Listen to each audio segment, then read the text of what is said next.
もし AI が全てうまくいったとしたら、世界はどう変わるのだろうか。リスクを語ることには慣れています。でも今日はあえて逆の問いを立てます。恐怖ではなく希望から考える。2024年10月、アンソロピックの最高経営責任者ダリオ・アモデイはマシーンズ・オブ・ラビング・グレースと題した長編エッセイを発表しました。 AI のリスクを最も真剣に研究してきた人物がなぜあえて楽観的なビジョンを書いたのか。彼が描く強力な AI は複数の分野でノーベル賞級の知性を持ち、数週間単位のタスクを自律的にこなす存在です。彼はそれをデータセンターの中の天才の国と表現しました。エッセイのタイトルは1960年代の詩人リチャード・ブローキガンの詩から取られています。哺乳類とコンピューターが共存する草原を無双したカウンターカルチャーの産物。半世紀後、その夢が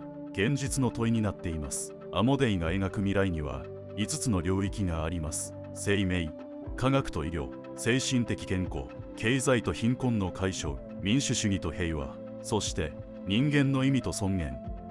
例えば医療ではアルツハイマー病の予防、遺伝性疾患のほぼ完全な根絶が現実になりうるといいます。これは生物物理学の博士号を持つ科学者としての具体的な見立てです。しかしアモデイは素朴な楽天家ではありません。民主主義の分野についてはこう正直に認めています。 AI が構造的に民主主義を推進するという強い根拠はないと。プロパガンダ、監視、独裁者の道具にも使われうると。それでも彼は楽観的なビジョンを書いた。なぜか恐怖は動機になる。しかし恐怖だけでは十分ではない。人は何かを守るためだけでなく何かを目指すために動く生き物だからです。日本では AI への不安が語られることが多い。それは正当な感覚です。しかし不安を語るだけでは未来は動きません。アモデイのエッセイが問いかけるのは最悪を避けることではなく最善を創造することの重要性です。希望は